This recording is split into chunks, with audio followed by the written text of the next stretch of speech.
فجر کی سنتیں رہ جائیں تو کب پڑھیں؟ کیا ہم فجر کی نماز کے بعد سنت پڑھ سکتے ہیں؟ بعض لوگ بولتے ہیں کہ تم پڑھ سکتے ہو اور بعض لوگ کہتے ہیں کہ نہیں بلکہ طلوع آفتاب کے بعد پڑھ سکتے ہو۔ اس بارے میں رہنمائی فرمائے عاصم نصیر کشمیر سے۔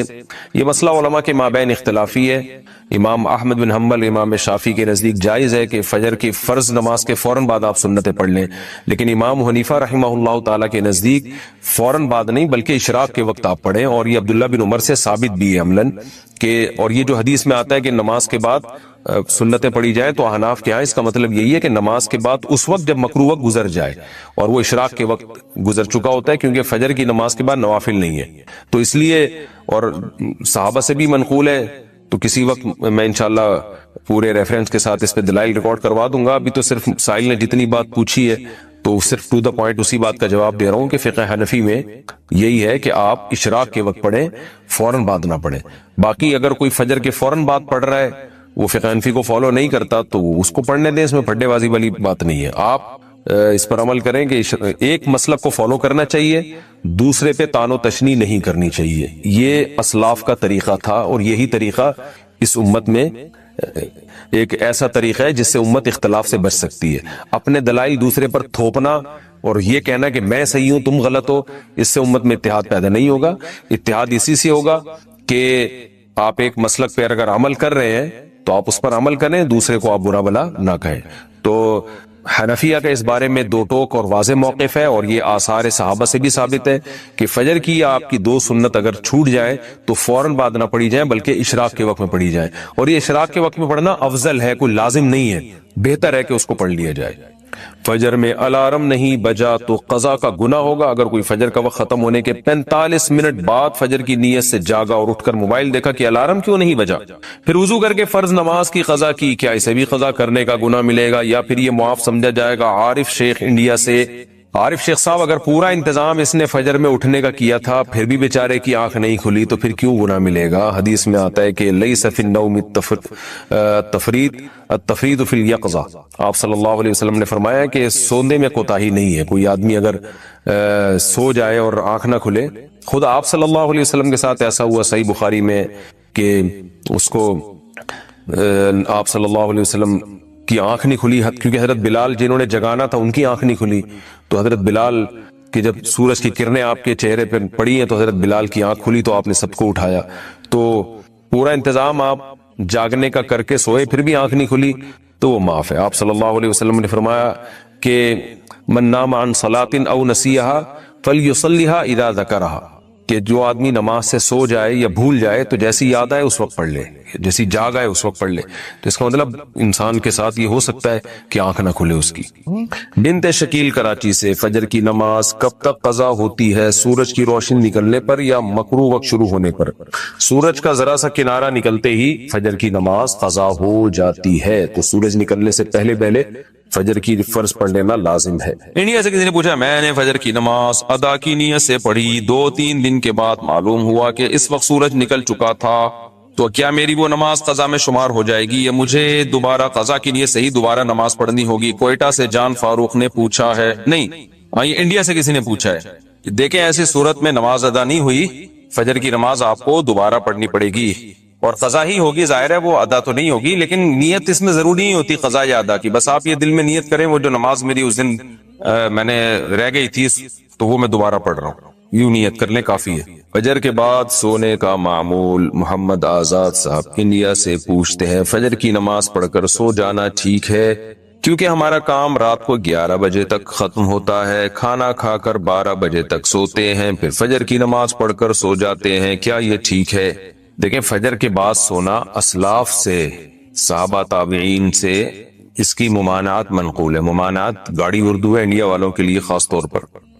ممانعت کا مطلب یہ ہوتا ہے کہ اس کو ناپسند کیا گیا ہے، تو فجر کے بعد سونا اچھی عادت نہیں ہے، مکروہ ہے، ناپسند میں، حرام حلال کی بات نہیں ہے، جائز تو ہے کسی بھی وقت سو جائیں آپ، کہ ناپسندیدہ ہے اور فطرت کے بھی خلاف ہے۔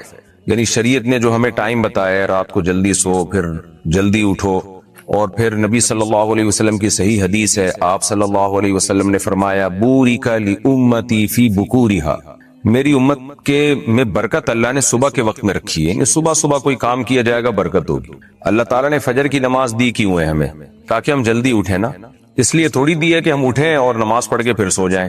تو اٹھانے کا مقصد کیا ہوا پھر؟ تو اس ٹائم پہ نماز رکھی گئی ہے تاکہ تم اس وقت سو نہیں بلکہ اٹھو۔ اور میڈیکل سائنس بھی کہتی ہے آکسیجن کا لیول اس وقت سب سے زیادہ ہوتا ہے فضا میں، تو وہ ایک فریش ہونے کا ٹائم ہے اور وہ کاموں کے آغاز کا ٹائم ہے، تو اس لیے ناپسندیدہ ہے یہ۔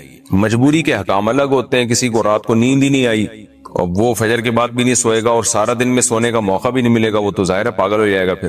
تو مجبوری کے حکام الگ ہوتے ہیں، لیکن اس کو اپریشیٹ نہیں کیا گیا ہے۔ حتی الامکان اس عمل سے بچنا چاہیے۔ آپ نے جو یہ کہا ہمارا کام رات 11 بجے تک ختم ہوتا ہے، 12 بجے پھر ہم کھانا کھا کے سوتے ہیں، تو آپ تو جو اس روٹین پر عمل کر رہے ہیں نا، اتنی لیٹ نائٹ کھانا کھا کے جب سوئیں گے تو اس روٹین پر جو لوگ چلتے ہیں وہ پھر ایسا سوتے ہیں کہ پولیس سے بھی نہیں اٹھتے، وہ ایک دن ایسا سوتے ہیں۔ اس سے تو ہارٹ کے مسائل، شوگر آپ کو ہو جائے گی۔ تو رات کو تو ویسے بھی کم کھانا چاہیے، اور اتنا لیٹ کھانا یہ صحت کو بھی برباد کر رہے ہیں۔ تو اس لحاظ سے بھی یہ مکروہ ہے کہ قرآن کیا کہتا ہے، لا تلقوا بأیدیکم الی التہلکہ، اپنے آپ کو خود ہلاکت کے گڑھے میں مت ڈالو، اپنے ہاتھوں سے خود اپنے آپ کو برباد مت کرو۔ تو کام رات کو 11 بجے آپ کا اگر ختم ہوتا بھی ہے نا، تو کھانا آپ جلدی کھا لیں۔ ظاہر ہے کنٹینیو کام تو نہیں کرتے رہتے ہوں گے نا، 7-8 بجے آپ کو 9 بجے موقع ملتا ہوگا، اس وقت کھانا کھا لیں آپ، ہلکا کھائیں تاکہ کام بھی ہو جائے، اور 11 بجے آپ سو جائیں پھر۔ تو روٹین تھوڑی سی پلاننگ کر کے سیٹ کی جا سکتی ہے، لیکن بہرحال مجبوری ہو تو ایک الگ بات ہے۔ کوئی حلال و حرام کا مسئلہ نہیں ہے، ناپسندیدہ ہے، اسلاف سے اس کی ناپسندیدگی منقول ہے، اور شریعت نے جو ہمیں اسکیجول بتایا نا کام کاج کا، اس کے خلاف ہے یہ۔ فجر کی پابندی کیسے کریں؟ فجر کی نماز نیند کی وجہ سے قضا ہو جاتی ہے، ذہن میں خیال آتا ہے کہ ابھی سو جاتا ہوں، بعد میں اس کی قضا کر لوں گا، اس کی تھوڑی وضاحت فرما دیں۔ محمد اظہر انڈیا سے۔ محمد اظہر بھائی، مسئلہ یہ ہے کہ اسلام میں نا شرک کے بعد نماز قضا کرنے سے بڑا گناہ نہیں ہے، کسی قیمت پہ معاف نہیں ہے نماز۔ تو آپ سو جائیں یا کچھ بھی کر لیں، آپ کو نماز پڑھنی پڑے گی، ورنہ آخرت میں اس کا بڑا سخت حساب دینا پڑے گا آپ کو۔ اور فجر کی نماز کی ویلیو اس لیے بھی زیادہ ہے کہ اس میں وہ اس کے ثواب اس لیے زیادہ ہے کہ اس کو پڑھنا مشکل ہے۔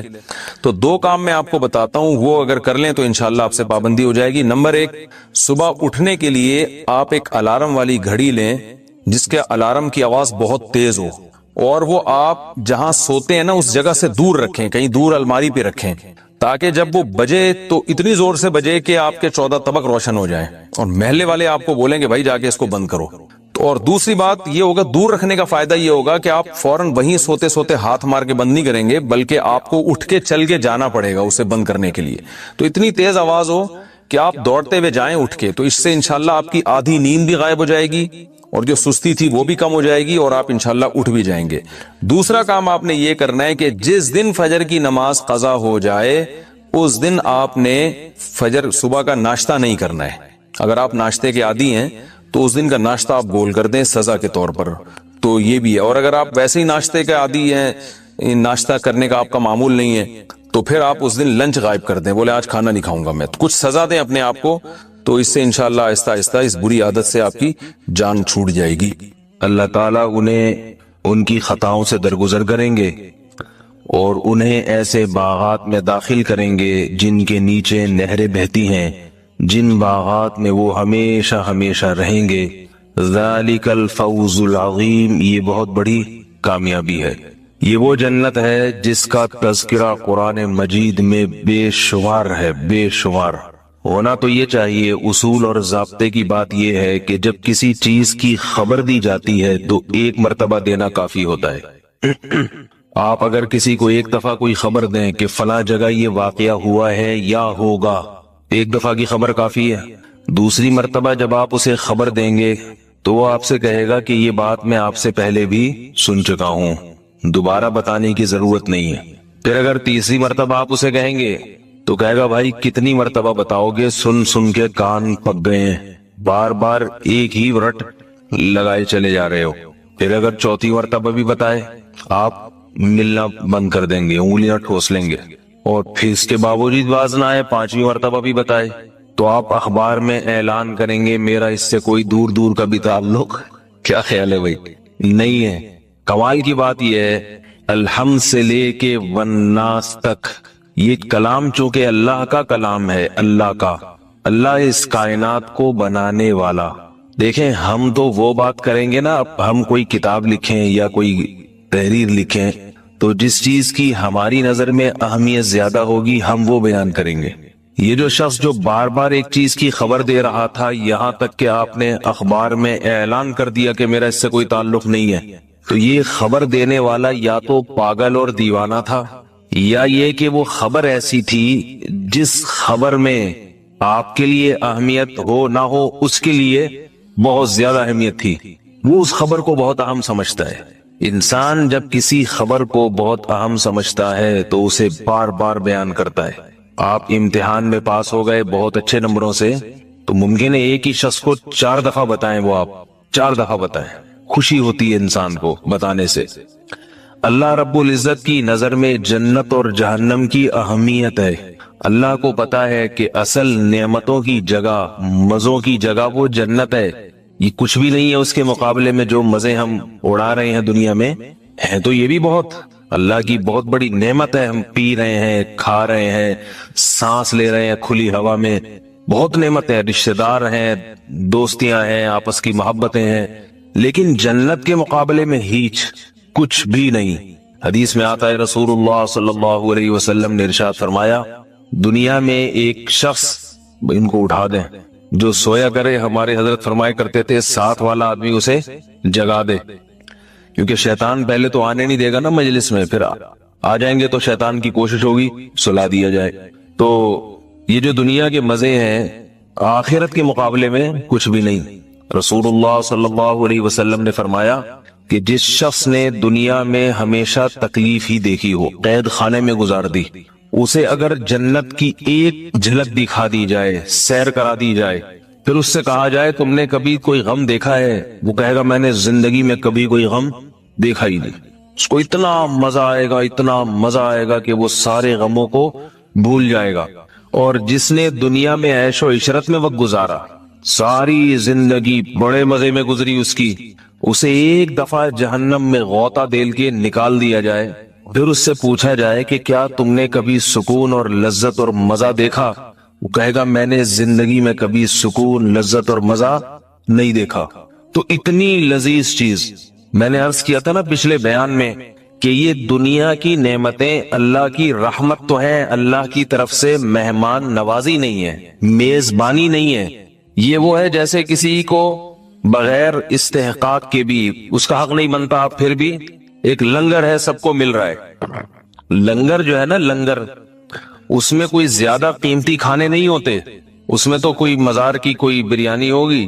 وہ جو لنگر بانٹ رہے ہوتے ہیں نا، مزاروں سے اٹھاتے ہیں، کتنے پیسے نہیں ہوتے ان کے پاس کہ خرید کے اتنا بانٹے، یا مزاروں سے ہول سیل کے حساب سے خرید کے لنگر بٹ رہا ہے. تو یہ جو دنیا کی نعمتیں ہیں، یہ تو اللہ کی طرف سے کیا ہے؟ لنگر، دعوت، جو جس میں اللہ میزبان ہوگا. نزلا من غفور الرحیم، اس بادشاہ کی طرف سے دعوت جو بڑا مہربان، مغفرت کرنے والا اور انتہائی رحم کرنے والا، اور وہ دے گا بھی اعمال کا بدلہ. دعوت کی بھی 2 قسمیں. دیکھو دعوت جب کسی کی بھی کی جاتی ہے تو پھر اپنے حساب سے کی جاتی ہے، آپ کی اوقات دیکھی جاتی ہے، آپ کیا ہیں. آپ دعوت کرنا چاہ رہے ہیں، دولت مند ہیں تو ذرا کھانا پرتکلف ہوگا، بیٹھنے کی جگہ ایئر کنڈیشن ہوگی، مہمان کے لیے نرم صوفے ہوں گے، گدے ہوں گے، کھانے سے پہلے سوپ پیش کرنے کا انتظام ہوگا. اب میری دعوت کریں تو یہ سب باتیں سوچ لیا کریں. کھانے سے پہلے سوپ پیش کرنے کا انتظام ہوگا، کمرہ سمجھ گئے کیسا ہوگا؟ ایئر کنڈیشن روم ہوگا، بیٹھنے کے لیے نرم گدے، صوفے، اور ہر وہ چیز جو اس وقت آپ مہمان کے اکرام کے طور پر آپ سمجھتے ہیں کہ اس میں مہمان کا اکرام ہے، وہ تمام چیزوں کا انتظام کریں گے.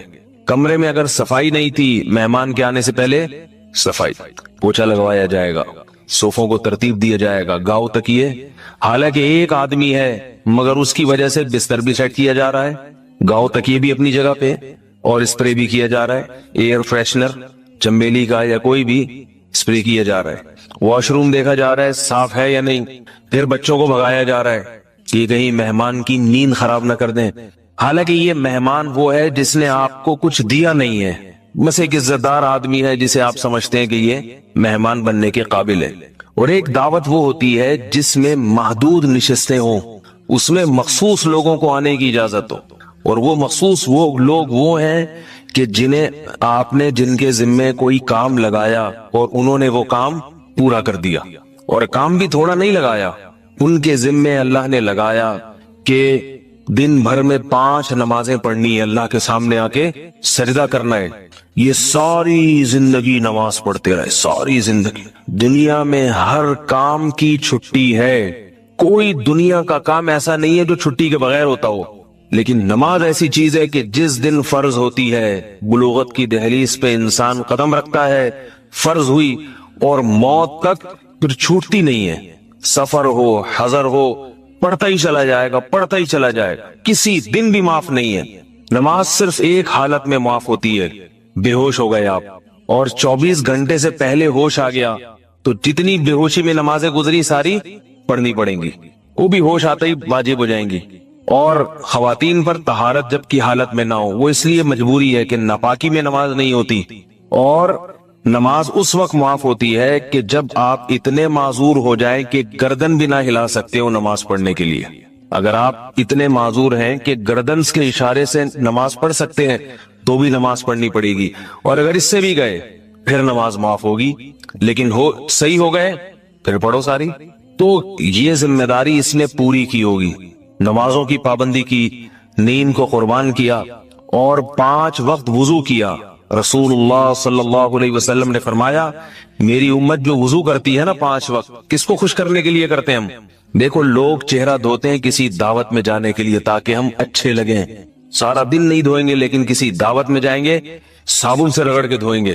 نمازی صرف خدا کو خوش کرنے کے لیے 5 ٹائم چہرہ دھوتا ہے، اور نماز میں آدھی مشقت تو وضو میں ہے، وضو میں آدھی مشقت، لیکن اللہ کو نمازی کی یہ ادا اتنی پسند ہے۔ رسول اللہ صلی اللہ علیہ وسلم نے فرمایا میری امت کے چہرے قیامت کے دن 14ویں کی چاند کی طرح چمکتے ہوں گے، وہ جگہ ان کی چمک رہی ہوں گی چاند کی طرح جن جگہوں کو یہ دھویا کرتے تھے، کیونکہ بار بار دھو دھو کے چہرے پر ان کے ایسے نور پیدا ہو جائے گا، دنیا میں تو یہ نور نظر نہیں آتا، قیامت کے دن نور کی کرنیں نکل رہی ہوں گی ان کے چہروں سے، ان کے بازوؤں سے، ان کے پاؤں سے، وہ تمام اعضاء جو دھوئے جاتے تھے اس کا نور ان کے چہروں سے نکل رہا ہوگا۔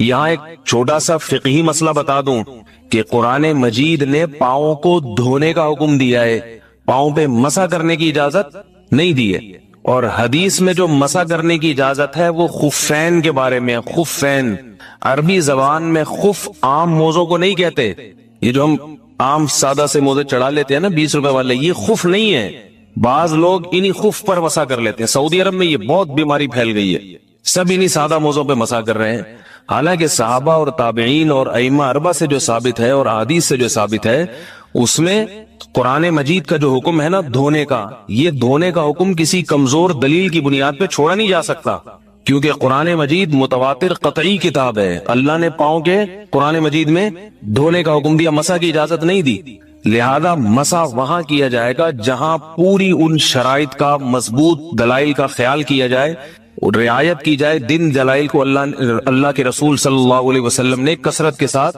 بیان کیا ہے، اور وہ خفین، خف چمڑے کا موزہ ہو یا یہ کہ ایسا موزہ جو جوتے کی طرح ہوتا ہے جس سے ایڑیاں ڈھکی ہوئی ہوں اپنے سہارے پہ، جو فقہائے کرام جس کی تفصیل بیان کرتے ہیں۔ تو یہ جو عام طور پر لوگوں میں سادہ کپڑے کے موزے چڑھا کر سعودی عرب، کویت وغیرہ میں یہ جو رواج چل پڑا ہے، یہ حدیث کے بھی خلاف ہے، قرآن مجید کے تو خلاف ہے ہی۔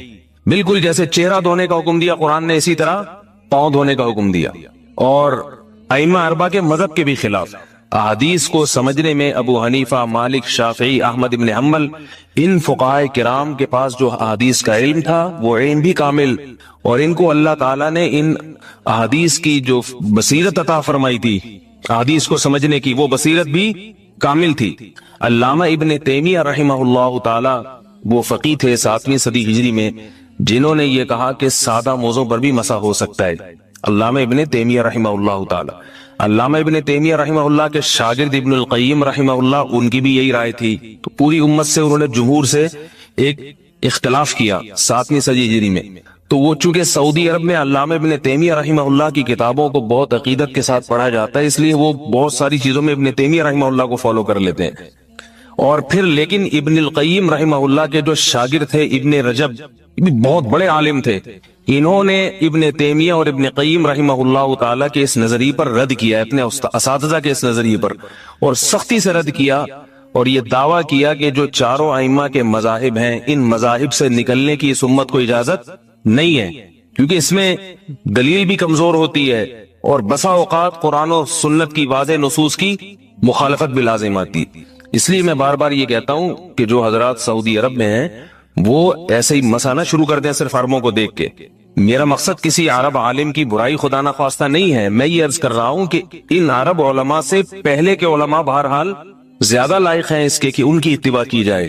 سعودی عرب کا جو قانون ہے امام احمد ابن حنبل کو فالو کرتا ہے، امام احمد ابن حنبل مجتہد ہیں، ان کے مذہب کو فالو کیا جائے گا اس میں، تو مقصد کسی کی توہین نہیں ہے۔ اور دوسری بات یہ ہے کہ اگر سعودی عرب ہی کو فالو کرنا ہے تو آج سے 100 سال پہلے کا سعودی عرب کچھ اور تھا، آج کا کچھ اور ہے۔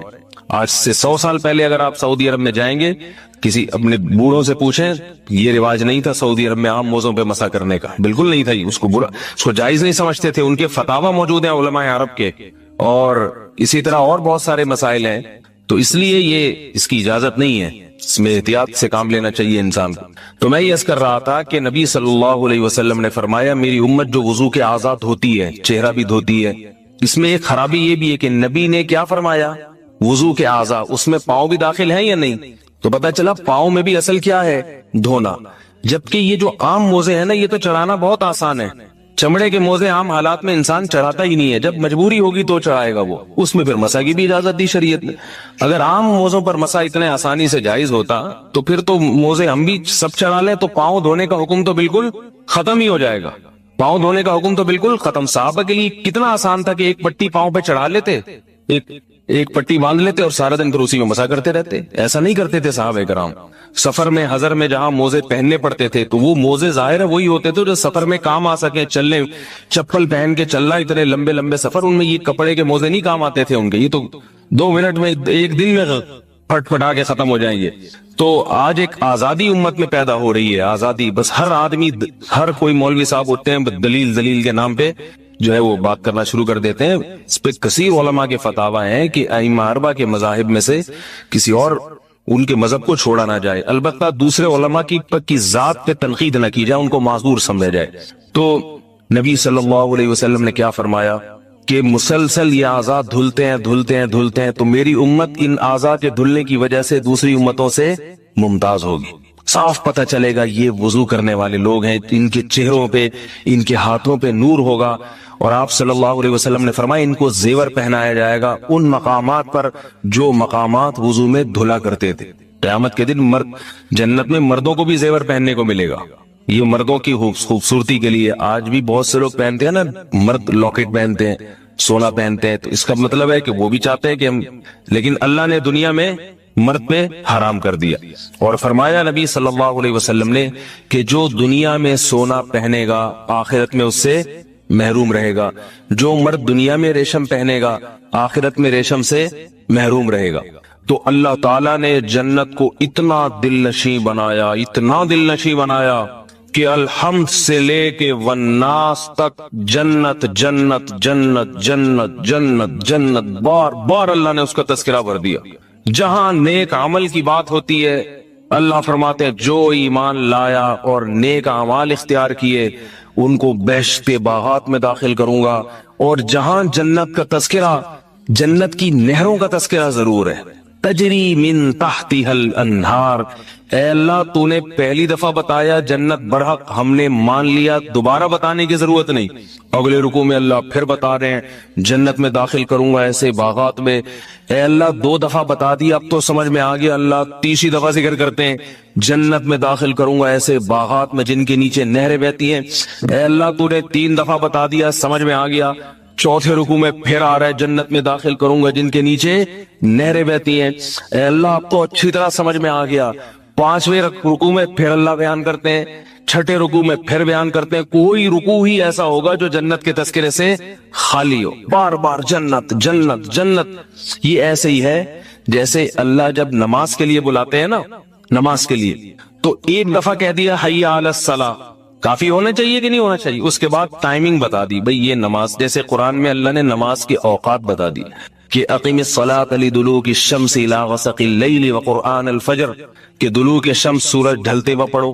جب میں کسی کو کسی بات کا ٹائم بتا دیتا ہوں کہ آپ نے مجھ سے ملاقات کا وقت آپ کا 8:08 بجے ہے، 8:15 ملاقات کرنی ہے، تو پھر کیا میں اعلان کروں گا اس کا؟ بار بار اناؤنسمنٹ ہوگی۔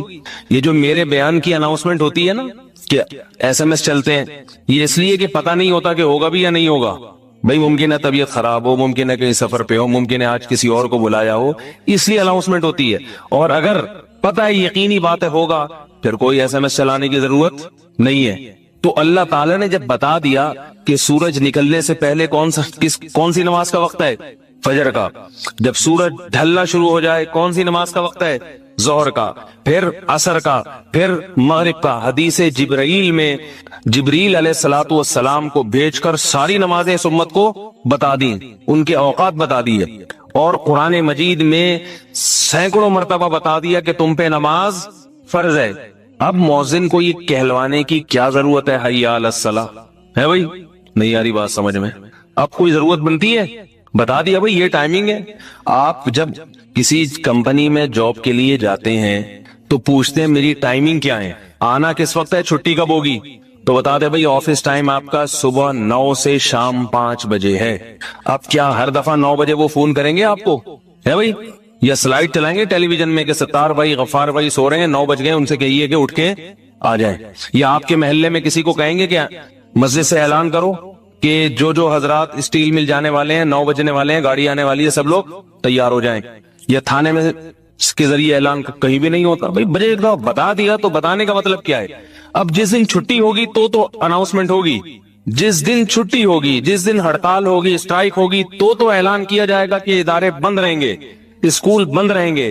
بلانے کے لیے اعلان نہیں کیا جائے گا۔ اس اعلان کو فضول سمجھا جاتا ہے، اس اعلان کو غلط سمجھا جاتا ہے۔ اگر بار بار کوئی یہ اعلان کرے تو دنیا اسے پاگل اور بیوقوف سمجھتی ہے، لیکن کمال کی بات ہے اللہ تعالیٰ نے قرآن میں اعلان کر دیا کہ مومنین پر 5 وقت نماز فرض ہے۔ ان الصلاۃ کانت علی المؤمنین کتابا موقوتا، بے شک نماز مومنین پر مقررہ اوقات میں فرض ہے۔ ان کے اوقات خود بھی بتا دیے، اپنے فرشتے جبریل امین جو سب سے مقرب فرشتے ان کو بھی بھیجا۔ یہ نمازوں کے اوقات ہمیں کس نے سکھائے ہیں؟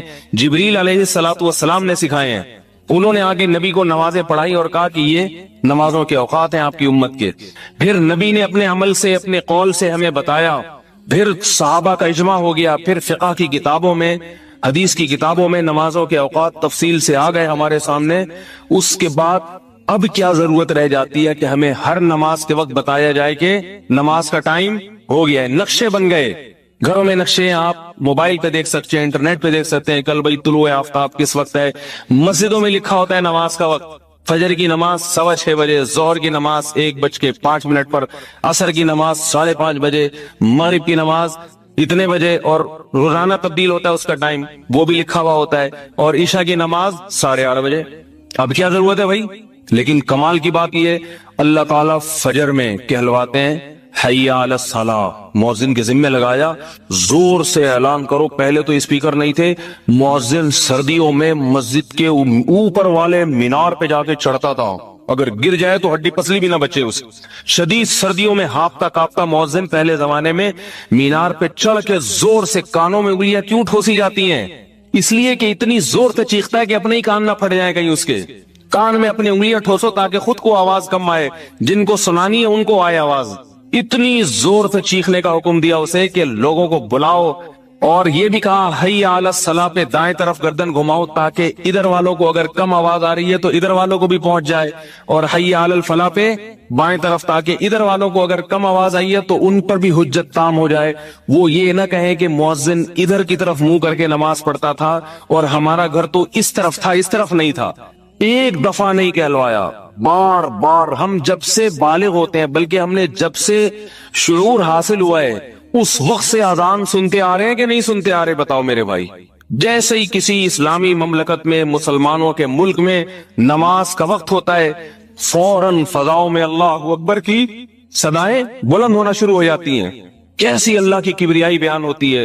اور اگر اعلان کروانا ہی تھا اللہ نے اگر اعلان کروانا ہی تھا، اول تو ضرورت نہیں تھی، لیکن اگر کروانا ہی تھا